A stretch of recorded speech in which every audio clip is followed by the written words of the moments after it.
Come back to this subject in a minute because we're going to go through the super chat. So stay with the Football Terrace people. Please hit like buttons. Please subscribe because I know you've got to shoot soon, Cam, because I know you've got a meeting because obviously you're hours and hours behind us in the UK. I'm still working after hours. Fucking hell, stupid. Your thoughts, my bro, on the Amrabat deal? It really looks like it's close. Listening to what Ornstein and Fabrizio has just tweeted. I spoke to a few journalists tonight that believe it's imminent and very close to a formal agreement. I know that it's taken far too long, but in terms of the quality of the player, do you think that completes our midfield? Do we still need a little bit more, or are you comfortable with it for the remainder of this season? Comfortable. It's a shame we couldn't get, Donnie them out the door because we know, I'm sorry, like they're saying Gravenberg's first choice was obviously it wasn't. He wanted to come to United. He wanted it last year, and Bayern refused to sell. It would have been beautiful if we got Mount, Amrabat, and Gravenberg. That would have been like, okay, I get it. I get the signing. We kept saying from the jump that if Mount's the only midfield signing, all of us said it, then it's a problem. Amrabat makes it more stomachable because I think Amrabat's going to step in and actually play beside Bruno and Casemiro versus Mount being in that position. I don't think our manager's scared to have Mount come off the bench or whatnot. And I do believe there's some sense of Mount, if Bruno ever does get hurt, is actually a better player in that spot than other players. And I said it a million times. I think the Mount thing was very much we need homegrown players. United really need homegrown players, and that's why I think we focused on Amrabat. I don't think it was the right thing to do. We were sat here last week saying, you asked me the question, do you think we'll sign him? I said 70-30, and it's going to be the last day. So it seems like it's feeling that way. It is the right signing for us. We absolutely need a player with his steel in the midfield, a player who Mo has told the whole world who watches this channel about his ability to keep the ball and how good he is in a possession style team. Nobody's watched Fiorentina nearly as much as Mo has. And I've only seen them a few times. More where I've watched them, to be honest, was in the World Cup. And a player with his steel and his ability and his pace and power, we lack that. We're just so soft on so many. That's why we're not going to let Scott go at this stage, I think, because I think in one of our last games, we really had to kill off the game. And Scott was so instrumental to just getting to headers and stuff. And so I think we're going to keep him for that reason. So until we sort out our business when it comes to the money, I think this is the perfect signing for us, because if Cass does go down, I mean, I think we both held our breath when he looked like he was not going to be able to continue in that last game. Amrabat can step in there and play that role. Scott's not great. He's not amazing, but that Scott can at very least recycle the ball. So you put two kind of steely guys behind Bruno and it works. Is it perfect? No. But it's for us, I think at the stage we're at and what we needed to do, it's probably the best move we could have done. Gravenberg wouldn't have been the right signing for what we need at the moment. It'd be almost a luxury signing because you can't have a 21-year-old come in and be the savior of your midfield. You can't have a guy come in and be that guy. You need him to grow into the role, and we'll continue to put people around them. But I think if you think about future state and current state, at 26 years old, he can play the DM role. He'll be able to play beside Cass. It's a great signing. I think it'll be one of the best signings of the summer based on the amount of money we're going to spend on him. This thing that just sucks for us is the way we did it. We should have gone him first. After. We just didn't have the right order and how we got it done. Luckily, we came out of that Forest game with a win, because if we didn't, we'd have a lot of egg on our face. No one expects us to beat Arsenal. Get them in for the games coming up afterwards, and let's figure it out. This is the hope is, listening again, talking to the journalists that I have done today, that Man United would very much like to have Amrabat, who, yes, hasn't played, but he did a full preseason and they think he's fit. They'd like to have him available for Arsenal. And they also want Cucurella in for the Arsenal game as well, with Luke Shaw being out. I know he played tonight. Probably a good thing in terms of getting some blood into the legs and getting out there. I want Amrabat. I think he's brilliant. I'm what I call 80-20 on Cucurella. 80% of me thinks, no, don't do it. Really? And then there is this 20% of me that thinks every single one of us would have loved to have seen him come to our club this time last year. And we all knew there was a player in there. It's been one poor season when everybody at Chelsea was bad. Could he turn it around? So I'm a little bit 80-20 on that one. But Amrabat, personally, I agree with everything you said. I'm buzzing about it. Ronnie here actually with a super chat says Amrabat, Bruno, Casemiro, and then stick Mount on the right wing. Sure. doesn't really work. I think you can do that. As an example, it gives us more balance. We've needed it in the last few games. Amrabat will help change things. We've still got holes, and we haven't addressed as many holes as I would like this summer. I thought we would, because more holes have appeared because I expected certain players to leave who haven't. Yeah. Now it turns out that Luke Shaw's got a really bad problem with the muscle element around the broken leg that he had. Something to do with the amount of football he's played since then. There's something to do with muscle degeneration, which could become a real problematic thing. So you learn these things and you change your mind about stuff. But so yeah, look, real quick. So if we could speak on our window in totality, obviously this always happens in the window when you don't get players at the right time. It kind of dampens the mood. But if you told me we're going to get 2 midfielders, Onana and a striker, and of course he hasn't played, we'd probably feel pretty decent about that if you said at the start. And obviously the timing of when it comes in kind of dampens the feeling.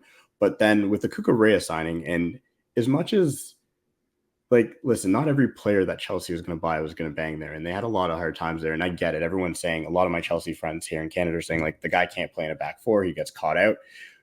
But truthfully, knowing the deficiencies we have in the midfield and seeing what Delot did where he inverted so we could get a little bit more possession in on the ball, I think we're going to see that with Cucurella too. I think that's what he's going to try to do to just shore up the midfield and get us more possession. And I'm actually more excited about that signing than most people.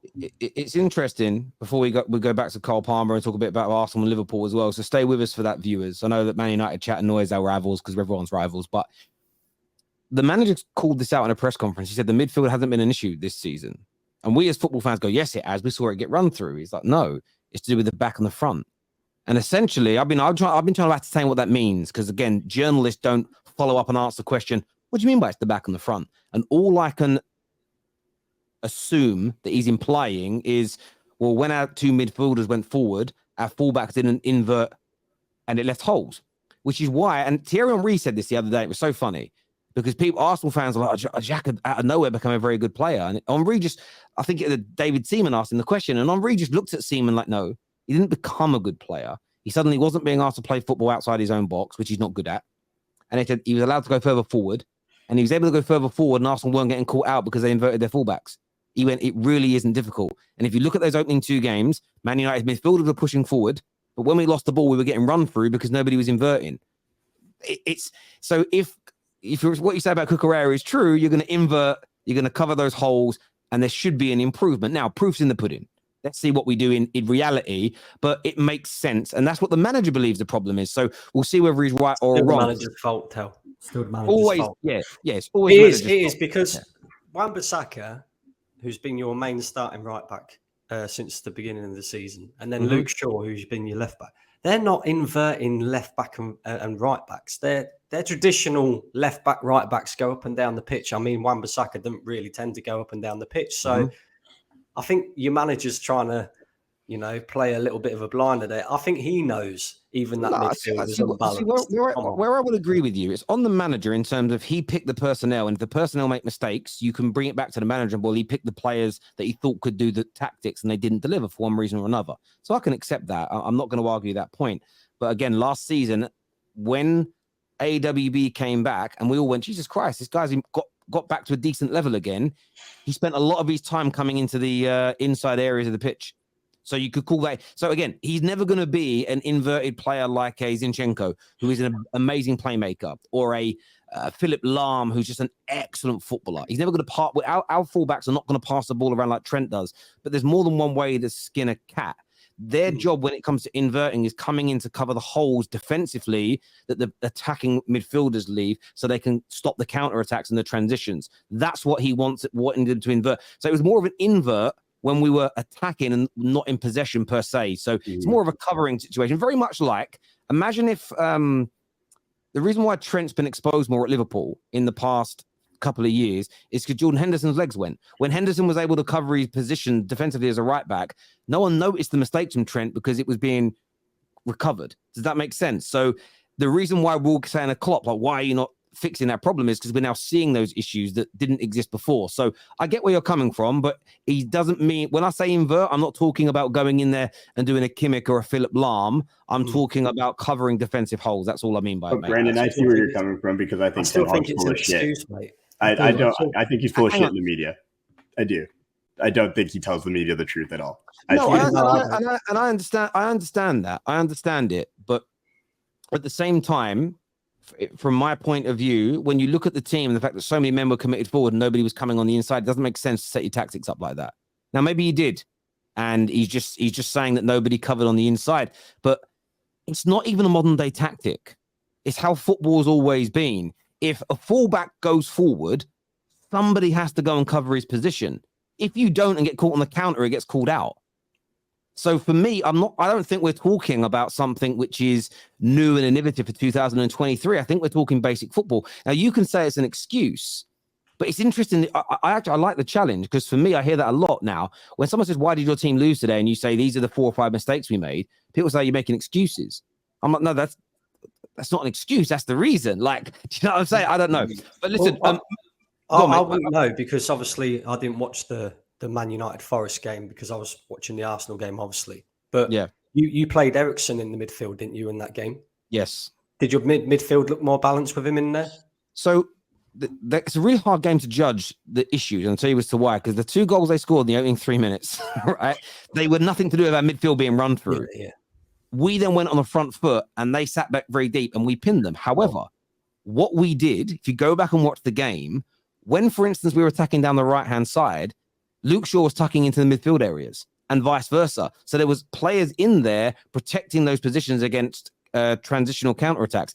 And we didn't get counter-attack again after the 2 goals were conceded until we went 3-2 up, which was in like the sort of 80th minute of the game or whatever it was. So it was better. However, I'm not saying it's fixed, because you need more than one very weird game, by the way, because of the score lines to assess it. So again, I'm not saying it's been fixed.